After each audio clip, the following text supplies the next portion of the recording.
The 609th edition of the MMA Gambling Podcast on the Sports Gambling Podcast Network is brought to you by Underdog Fantasy. You can win up to 325 times your entry with their Pick 8. Sign up today with promo code MMA SGPN to get your special pick and first-time deposit offer of up to $250 in bonus cash. That's UnderdogFantasy.com, promo code MMA SGPN. And we're also brought to you by Rhythm. Get your own betting model with the AI betting engine Rhythm. Claim your 7-day free trial today by going to sportsgamblingpodcast.com/rhythm. That's sportsgamblingpodcast.com/RITHMM.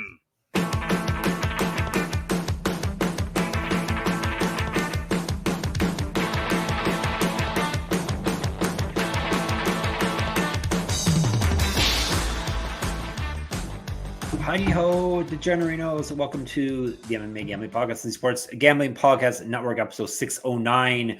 It's going out to Livio Hibiero, a friend of the show now. He won his fight over the weekend, I believe. But we'll talk about that very shortly. And he's thanked us for picking him in the fight on our YouTube channel. So thank you, Livio Hibiero, if you're watching and or listening. Hopefully you subscribed. Hopefully you're one of our 700 plus people who have subscribed now. If I'm speaking to you and you have not subscribed, if you hear this actually and you have not subscribed, please smash the subscribe button. Don't smash it, because then you'll wreck your computer and or phone. Gently tap the subscribe button, and that will help us out greatly, even if you don't want to watch us or listen to our nonsense. Thank you for coming to the show. I am one of your hosts. I'm the king of Kung Fu, Jeff Fox. Thanks for coming to a regional episode of the MMA Gambling Podcast. We got Oktagon. People were asking for it. We were going to do it already, but it's good when people ask for something, and we already have it planned on the book. So yeah, we have 3 big regional events to cover starting today, Sunday, Monday, Tuesday, all regional as per usual. We got Oktagon today. We got Cage Warriors tomorrow. We got KSW on Tuesday. So 3 of the biggest ones around with no LFA or PFL running this week. So should be fun. Oktagon is always fun, and they're having a summer party. This is their summer party event. So ain't no party like an Oktagon summer party, and we can't have an Oktagon summer party without the one and only. He's Gump. Is Daniel Gumby Vreeland. Hello. I appreciate the musical reference there. I would also say there's a fighter we're going to talk about. We're doing Cage Warriors tomorrow. So there's a fighter we're going to talk about tomorrow who has said his favorite band is the Hives. Interesting. Which seems not so timely, if I'm being honest. But I saw that little tick. They came back. Yeah, they did the thing with Timbaland, which was weird. And Timbaland's not that's an old reference as well. They actually had an album over the past year or two, I think. The Hives. Really? So. Oh, okay. Yeah. Well, I guess maybe it's not that weird. Yeah, it's not that weird then, I guess. Yep. What else isn't weird is you winning with your regional picks. So I'm hoping this is a good segue. I'm hoping you did hit with all your picks. I didn't. I've been busy on vacation. That doesn't go together, but I have been. So I don't know exactly how you did with your picks. I think I saw people were giving it to you on YouTube, and then they shut up. So I assume most of your picks came through.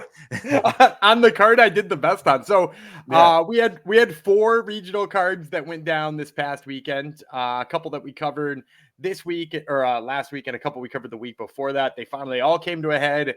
On the Aries one, we wound up about a unit. On the Fury FC unit one, we were up about a unit. On the PFL Mina, which by the way on the broadcast did say Mina. PFL Mina was up 3 units despite being 2-2, thanks to a plus 410 underdog coming through. Who was that? So I had predicted Diani.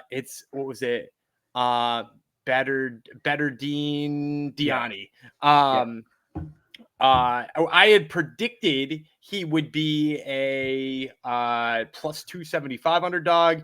It posted just north of there, like plus 390, but by fight time it was plus 410.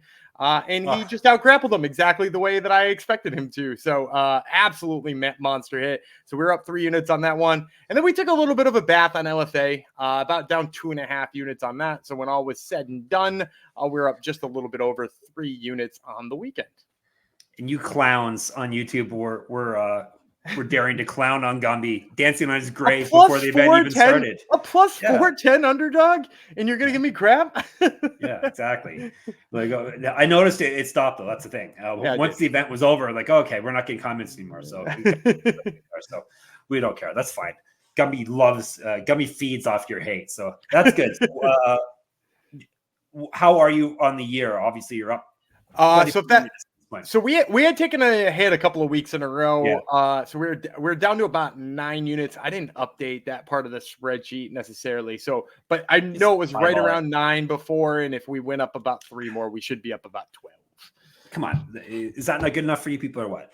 Plus, we're the only show that actually does this, covers this stuff. Yeah, so who's breaking down PFL Mina? Yeah, exactly. So anyhow, did you watch the event? Was it any good? I did. PFL Mina was low-key pretty impressive. Some really good grappling that I was pretty surprised by. Because like we've heard a lot about some of the strikers on that show as real standouts, but it was really the grappling that I thought was really impressive, which maybe is not necessarily all that surprising too, because you think of Iran as having like really good wrestlers, and not all, there was, maybe I don't know that much about the martial arts background of Jordan, but like there seemed to be a lot of dudes from Jordan who could really wrestle as well. So it was a lot of fun to watch.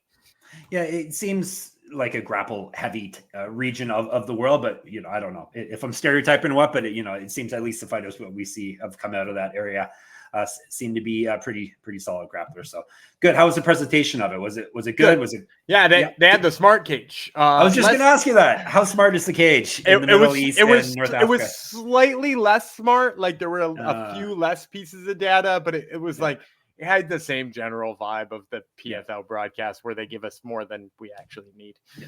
So we know how many miles per hour I don't think I saw any. I don't think I saw any of the speeds. Luckily, no. that is definitely the worst part of PFL.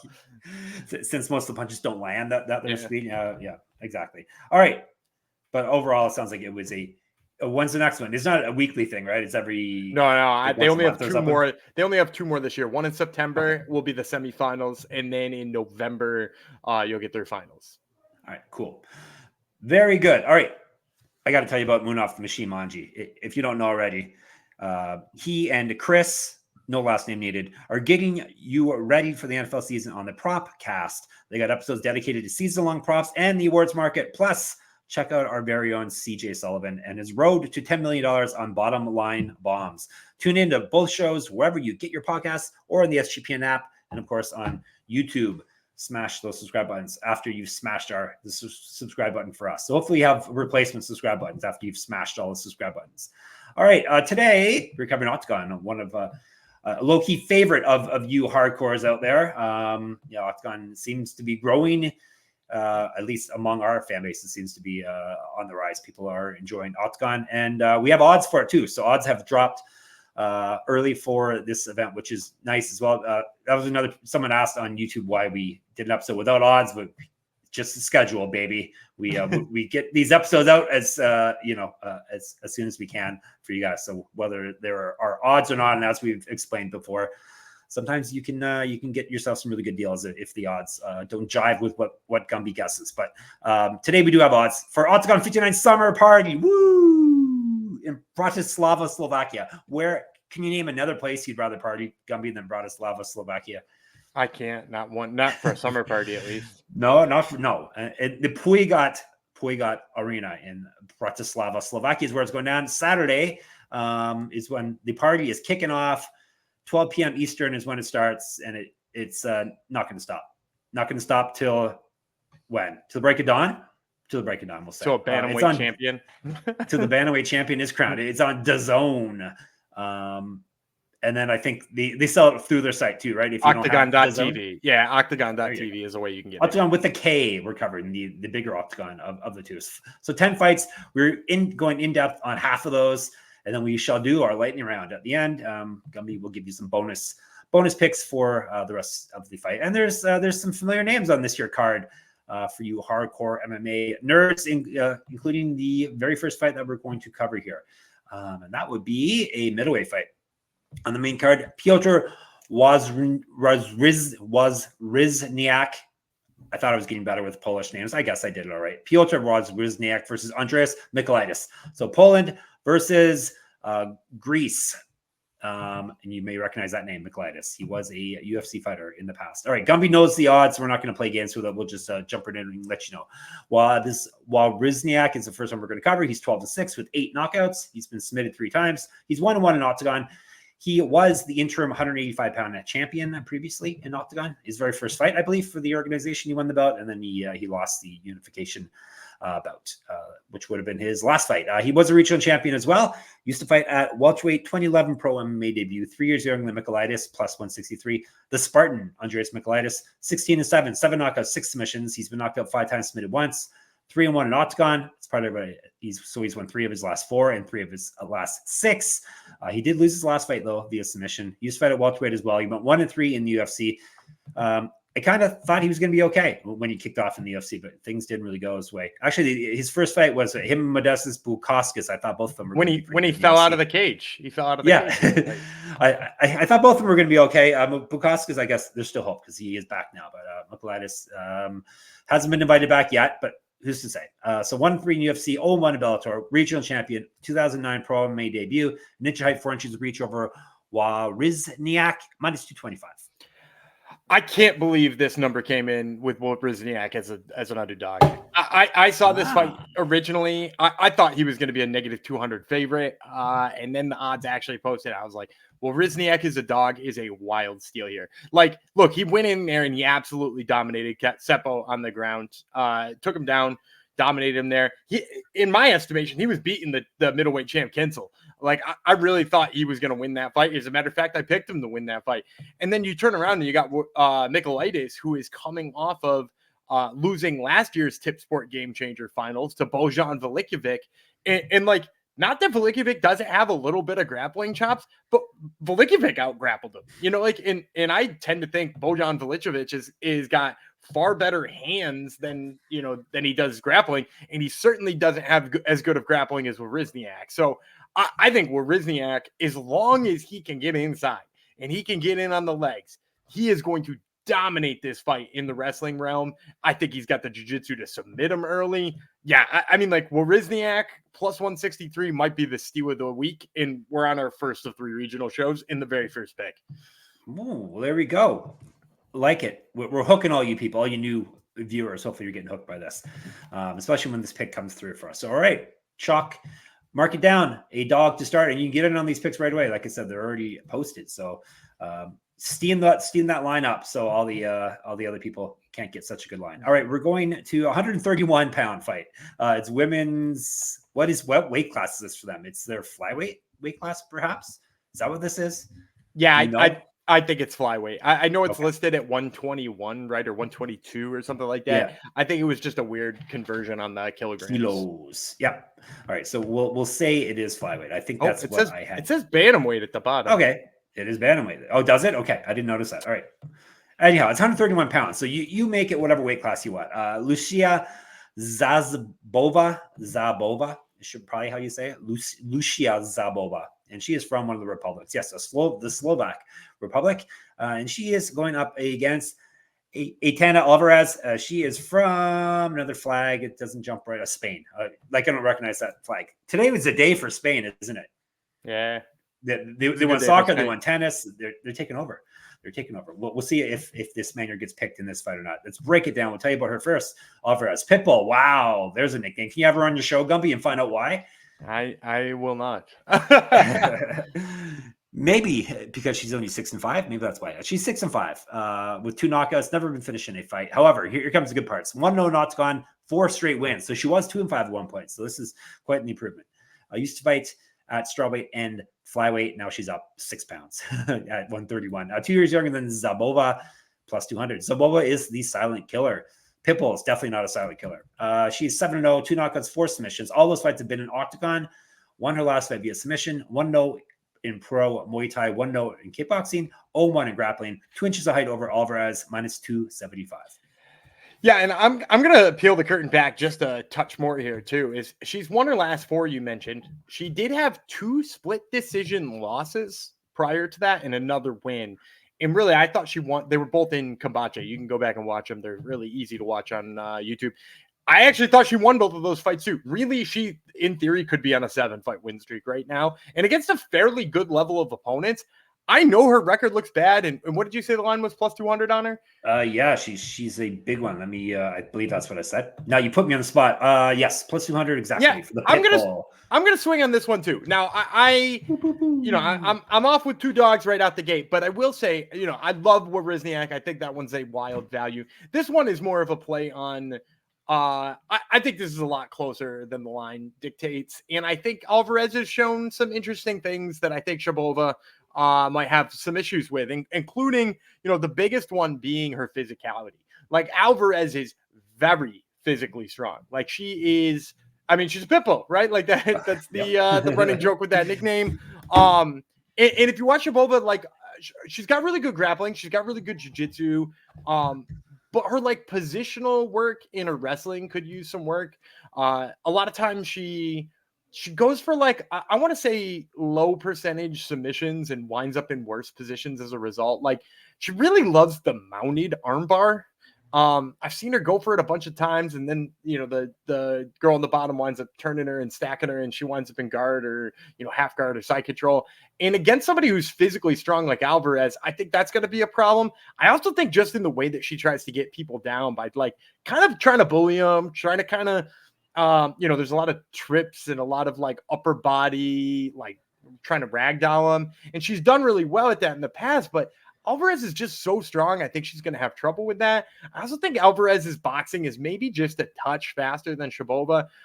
So I kind of expect her to put her up against the cage, kind of wear down on her, hit her with some knees. And then once she's kind of stuffed a couple of takedowns and Szabová is, sort of relegated herself or tired herself out, I think Álvarez is going to open up with the hands and land. So give me another underdog here. I like Aitana Álvarez. All right, back-to-back dogs, boom, and that leads perfectly into the first ad read because it's for Underdog Fantasy, of course. Pick 8 is now live. Create entries with up to 8 picks, and Underdog will automatically double flex entries, so you can miss up to 2 picks and still win your entry. With more picks to make and extra ways to win, the excitement is higher than ever. The best part, you can win up to 325 times your original amount. You can now use specials and boosts on all flex entries. Do you have a pick? Actually, good luck having a pick, Gumby. There's no sports happening tomorrow. There's not no sports happening tomorrow. There's NBA Summer League. There's the home run derby, my man. Oh yeah, that's what I can do. That's what I can do bets on. And so then let's take the well, first of all, there's a pick'em special in there for over half a home run from Gunnar Henderson. So you're gonna want to get on that. But you can pair that with the higher than on Marcell Ozuna's home runs as well. Perfect. All right. So Alonso and Ozuna, right?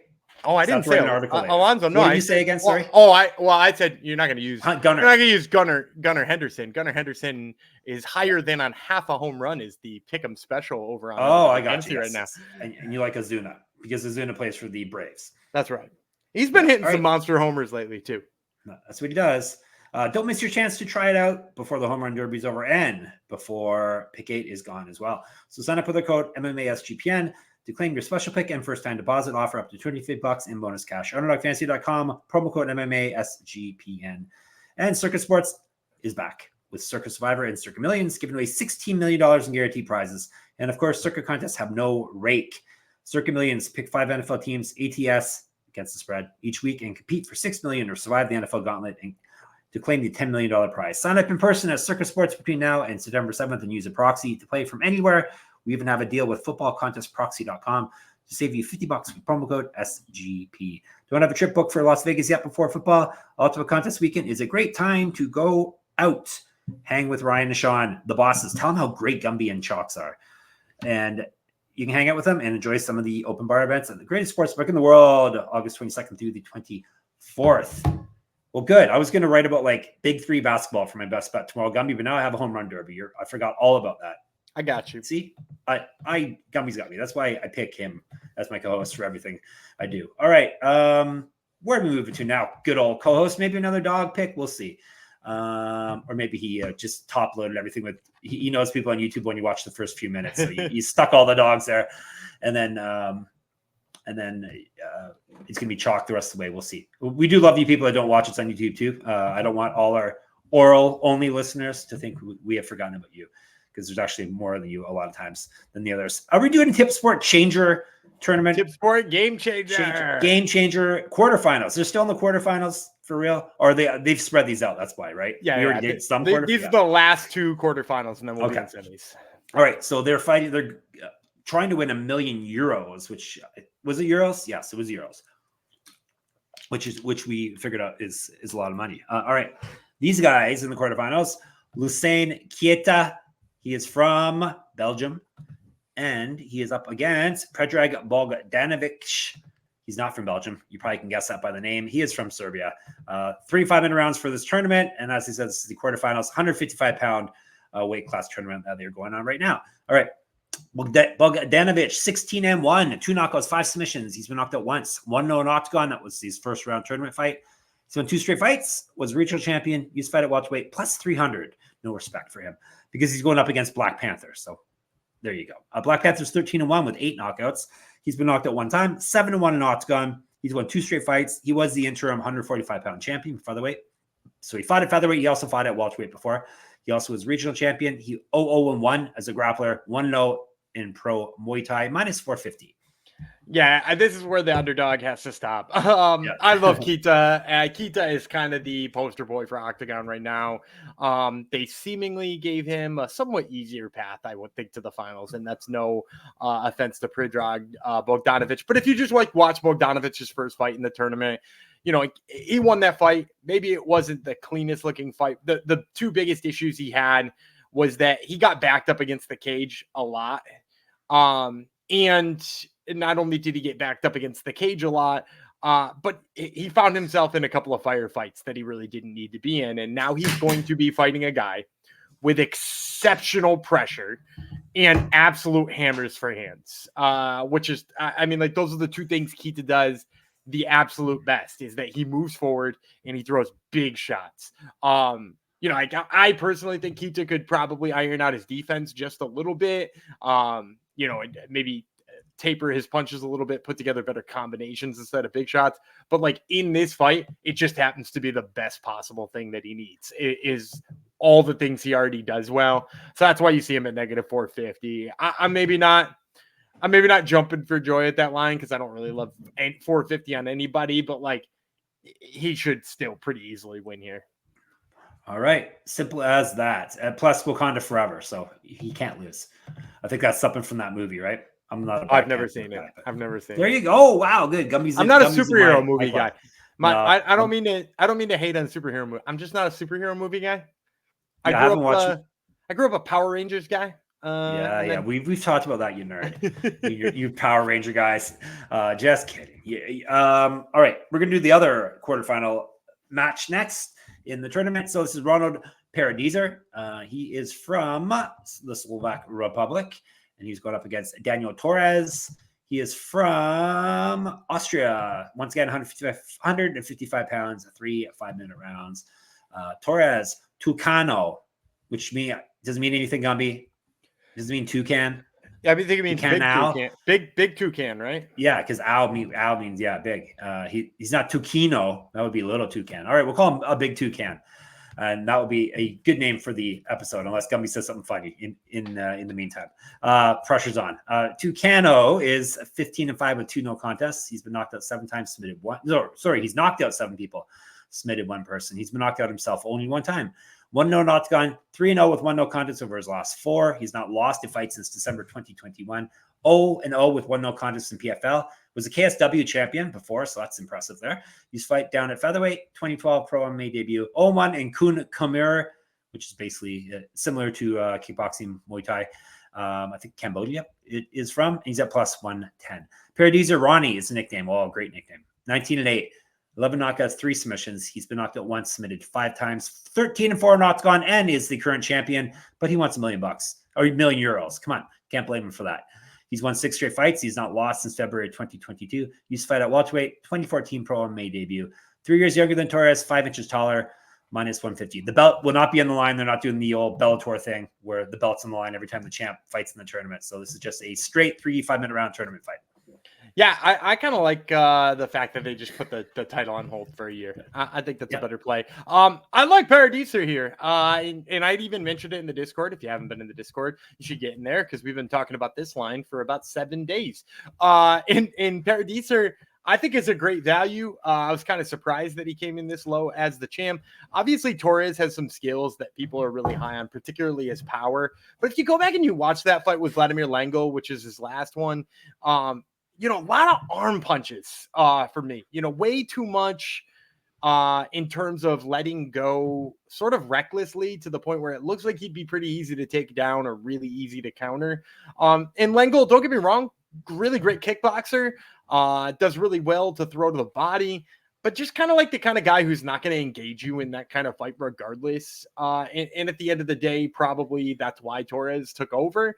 And then you got Paradeiser, who I think, first of all, I could see him taking advantage of Torres overextending himself and taking him down. And then the other thing is and this is the thing I've always loved about Ronald Paradeiser the most, is he's got combinations and he puts them together consistently. He is not a guy who is one and done. He's a guy who will throw a jab and back it up with 3 or 4, close with a kick to the legs, close with a right to the body, close with a hook. Like, he's a guy who puts together really smart and not terribly predictable combinations too. He's not one of those guys who it looks like he's just throwing a combination that he learned on the pads. It's like they're sensical all the time, and they make his opponents back up and make him pay for what they're doing. So I really think that is a great path to victory here for him against Torres. If he forces Torres to fight a more technical style fight, you're going to see Torres get really frustrated, and then I think you're going to see Paradeiser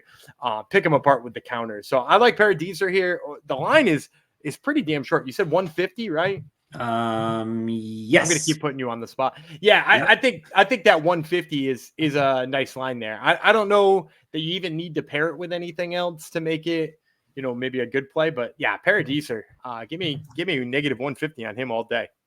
That's a very sensical breakdown, Gumby. Thank you. Well, you said sensical. We're not a bunch of meatheads around here. We know words, man. We know words. All right, before we get to the main event, we know that too. We're going to tell you about rhythm.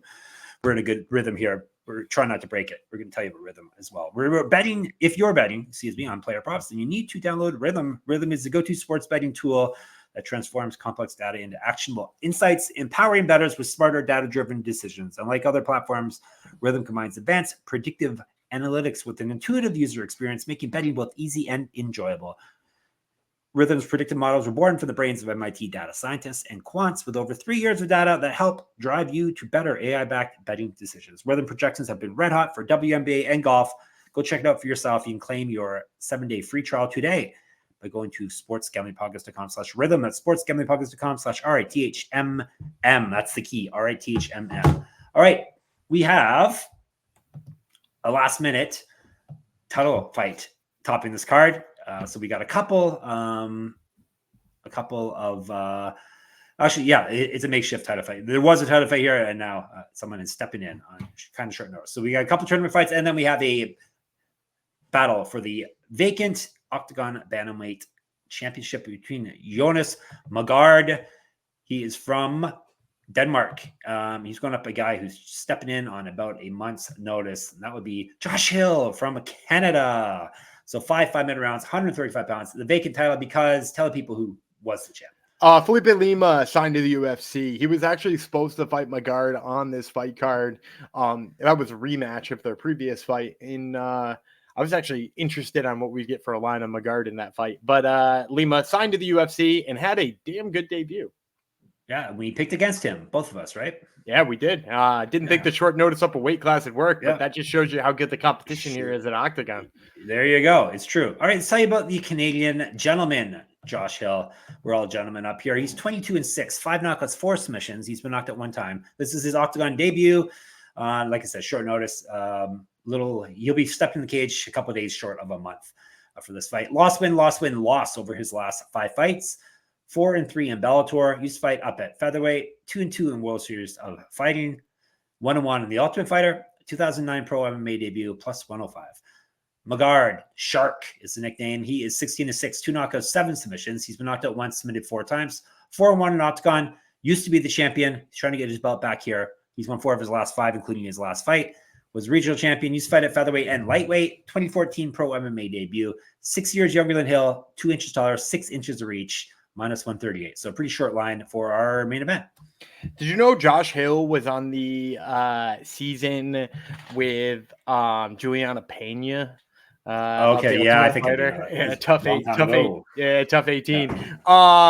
And I'm pretty sure he beat Patty Houlihan to get into the house, if I'm not mistaken. Whatever happened to that girl? That Pena girl. I hope she just goes away for a little while longer. First of all, this is another one I was really surprised by the odds. Wawrzyniak and Mågård were both guys I pegged to be much larger favorites than they were. One being a dog and this one being a slight favorite. Not just the short notice thing for Josh Hill, but like, look, go back and watch his fight in Bellator with, get this, you remember this name? You might remember this name. Do you remember Cass Bell when we broke down Cass Bell? Of course, yeah, Cass Bell Pizza Party. The Cass Bell Pizza Party, yeah. That was the old episode title. You old fans know, remember that. He beat Scoggins, one of the Scogginses, at like plus 400 or something, and we had ourselves a Cass Bell Pizza Party.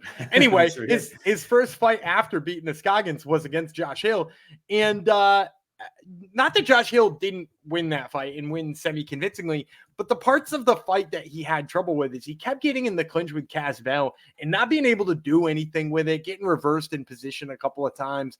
And look, I've constantly said that Cass Bell is a guy whose record is not as good as he is. You know, he's got like a 6-5 record or 7-5 record or something like that. And he's far better than that, but he ain't as good as Jonas Mågård. And he is certainly not as good as Jonas Mågård in terms of wrestling and takedowns and control. Like, Mågård is going to have a field day with what Josh Hill allows in terms of work in the clinch. I also think he's just got a power advantage in this fight. You know, we've seen Mågård get work done with his hands as well. I think, you know, even if this was full camp, I'd still like Mågård. Then you give me short notice Josh Hill, and not just short notice Josh Hill, but short notice Josh Hill with not even that great of odds. I'm all over Jonas Mågård here. I think he's probably, you know, if I hadn't already touted Wawrzyniak as my favorite play of the week, I'd probably be talking about Mågård in the same way. Are you surprised to find when you Google Cass Bell Pizza Party, we are the top result? It's weird that more people haven't had a pizza party themed with a 7-5 regional United States fighting. Episode 254, December 5th, 2022. So yeah, wow, old school. So long ago. All right, let's recap the main picks that Gummy's got for you, and then we'll do a lightning round. He's giving you basically 2 dogs and 2 really close lines, so this could be a very profitable Saturday coming up. He's got Mågård, he's got Paradeiser, he's got Keita. Is it Keita? It's Keita, right? I think it's Keita. He's got Álvarez, he's got Wawrzyniak. Fantastic. All right, lightning round, crash, bang, boom, zap.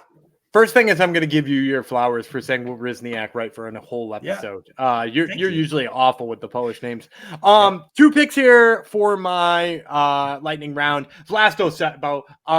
This dude, I mean, is right at the top of the middleweight division, and there's clearly giving him a bounce back pick here. He's got insane power in his hands, and yeah, you always have to worry about whether or not somebody's going to wrestle him up or not. But I think he's negative 225 right now, and that for me is just like something to boost your parlay up really well. And you could probably throw him in a couple of those. The other one, it's more of a fade than anything. I'm going to fade Ivan Buchinger against Rajewski here.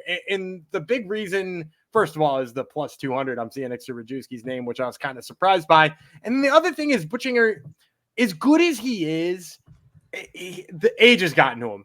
And he's not terribly old, but there are so many miles on this guy's tires, and it kind of shows late in fights now.